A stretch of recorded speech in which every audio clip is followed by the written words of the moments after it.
So today we're diving into a history where a huge leap in technology turned the very air into a weapon. Yeah, a really frightening chapter. We're talking about the rise of chemical warfare, which completely changed the battlefield just about a century ago. We are, and we're going to unpack how these chemicals went from being, ancient small-scale tactics to these massive industrialized threats. And how soldiers even tried to fight back against an enemy they couldn't see. Exactly. And the long road that eventually led to global treaties trying to ban them for good. Okay, so let's start at the beginning. The idea of using poison in a fight. That's not new at all, is it? Not at all. It's thousands of years old. Ancient civilizations would use toxic smoke, burning things like sulfur or arsenic. To flush people out of forts, that kind of thing. Exactly. Or in medieval times, armies would throw containers of irritating powder, like quicklime, over castle walls. But there was always one big problem with those early methods. Control. They were just so unreliable. I mean, it all depended on which way the wind was blowing. And that wind could just as easily blow it right back at you. Right back in your face. So if it was so unpredictable, what was the game changer? What made it a mass weapon in the early 20th century? Well, it wasn't a military secret. It was the Industrial Revolution. Oh. Suddenly, the chemical industry was just bang. Companies learned how to produce chemicals like chlorine on a massive, reliable scale. And not for weapons, right?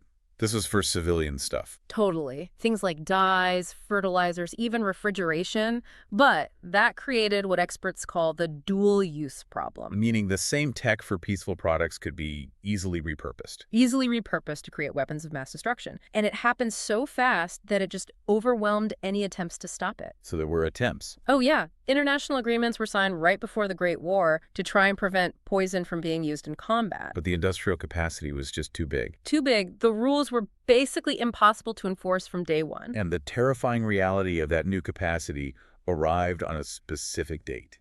April 22nd, 1915, in Belgium. That was the turning point.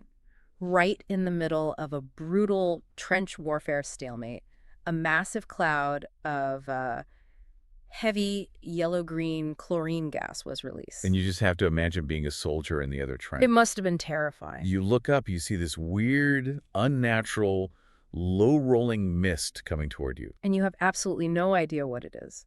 And no equipment to protect yourself. So there's confusion and then just panic. The effect was swift and devastating. Chlorine is a heavy gas, so it sinks. Right into low-lying areas, into the trenches themselves. Exactly. Thousands were injured or killed very, very quickly.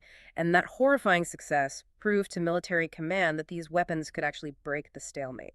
So then it becomes an arms race. It immediately becomes a scientific arms race, not just to make more gas, but to find better, more effective chemicals. Which led to them classifying these things based on how they actually harm the human body. Right. There are basically four main categories. First, you have the lung irritants. Things like chlorine and phosgene. Yeah, they cause internal swelling. You can't breathe. Then second, you have the vesicants, or blistering agents. That's mustard gas. That's mustard gas. It causes these horrible burns to skin, eyes, and internal organs. And the third type? The blood agents. Things like hydrogen cyanide. They're incredibly fast. They stop your body's cells from actually using the oxygen you breathe.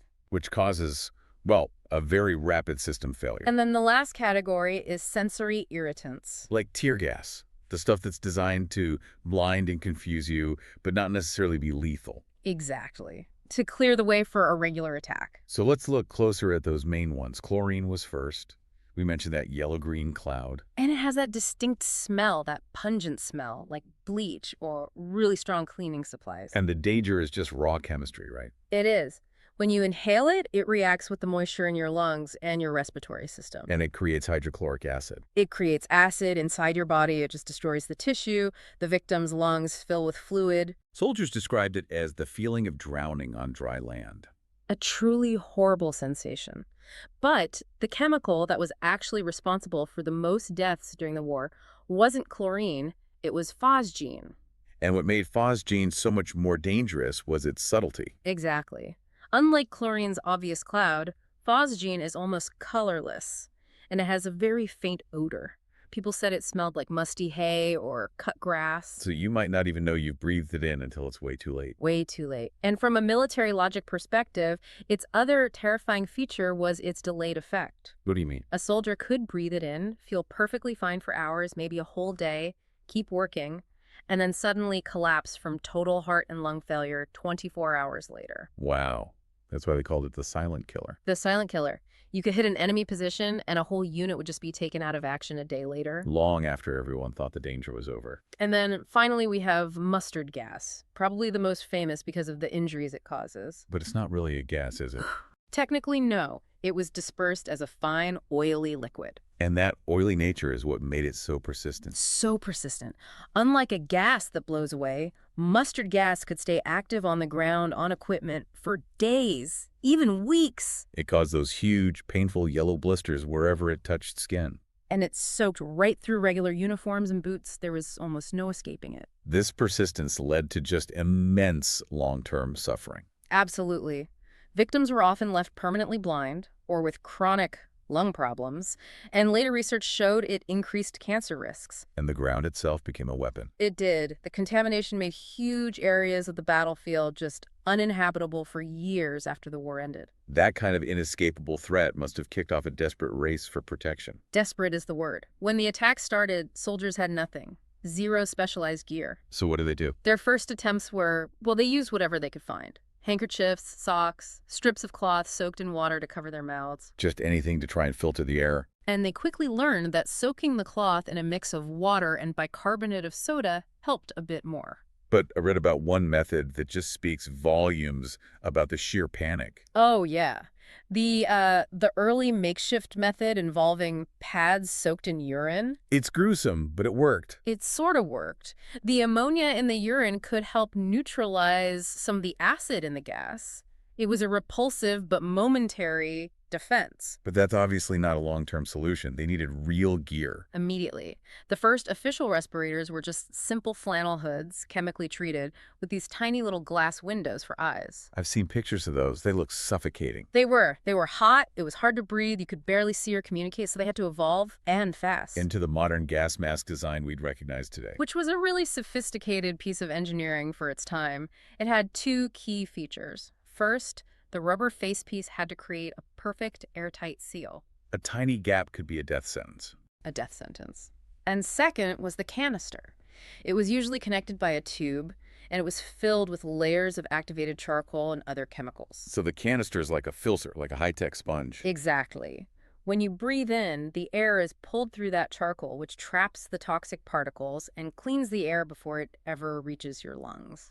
And the training for this had to be perfect. It had to be instant. Survival was about speed. You had to be able to get that mask on and sealed in under 6 seconds. 8 seconds. Any hesitation, and you risked your life and the lives of everyone in your unit. So life in the trenches, which was already a nightmare, gets this whole new layer of constant silent threat. A whole new kind of vigilance. They had special gas sentries posted 2047. And their only job was to watch for suspicious clouds or listen for the specific sound of a gas shell exploding. When they detected it, the alarm went off. And it wasn't a subtle alarm. No, they used whatever made a loud, frantic noise. Heavy metal gongs, whistles. Those wooden rattles, right? Those wooden rattles. Anything to get everyone's attention instantly. That sound was the trigger for immediate action. And every single soldier had to carry their mask. All the time. At all times. Eating, sleeping, fighting. It had to be within arm's reach. The psychological stress of that, knowing one mistake could kill everyone, was immense. And it wasn't just the people who were in danger. No, animals were crucial on the front lines. And the military had to adapt to protect them, too. Ow. Well, they used some animals as detectors. Canaries or dogs were used as living early warning systems. Because they're more sensitive to the gas. Far more sensitive. If the canary collapsed, the alarm went up. And what about the bigger animals? The horses and mules were essential for transport. Right, they hauled supplies, artillery, so they developed specialized gas masks for them, these big, clumsy-looking bags that fitted over their snouts. A horse in a gas mask, that's a haunting image. A very common and very haunting image of that war. Even the messenger pigeons were kept safe in small, gas-proof boxes during an attack. Every living thing had to adapt. And the effects of all this didn't stop when the fighting did. The war ends, but the suffering continues for decades. For a lifetime. For many veterans, the physical impact was just lifelong. We're talking permanent lung damage, chronic bronchitis, tuberculosis. Recurring painful skin infections from the mustard gas. Many of these men could barely do any physical activity for the rest of their lives. And the psychological toll must have been just as bad. Profound. The terror of waking up to a gas alarm or of breathing air that you know is going to kill you tomorrow, it led to extreme anxiety, nightmares, severe psychological distress. All that suffering had to lead to something. The world saw how cruel this was. It did. It spurred the international community to act. In 1925, they signed a major agreement, the Geneva Protocol. And that banned the use of chemical weapons in war. It banned the use, yes, but there was a huge loophole. A very important distinction. It did not ban the production or the storage of these weapons. So countries could still keep these huge stockpiles, just in case, for retaliation. Precisely. It was a step, but it wasn't a real solution. It took decades more negotiation to get there. Which finally happened in 1993. With the Chemical Weapons Convention, a much, much stronger treaty. This one required nations to actually destroy their existing stockpiles. And it banned both production and use globally. Yes. And today, there's an international organization that monitors chemical factories all over the world. They do inspections to make sure civilian chemicals aren't being secretly used to make weapons. That history of suffering is why those laws are so critical. Absolutely. Constant global vigilance is the only way to enforce them. Well, chemical warfare taught the world a very hard lesson about the dark side of progress, creating these invisible threats that demanded new technology just for survival. And that suffering really underlines just how important these international laws are for keeping everyone safer. Understanding this history is, well, it's crucial. Good luck with your studies.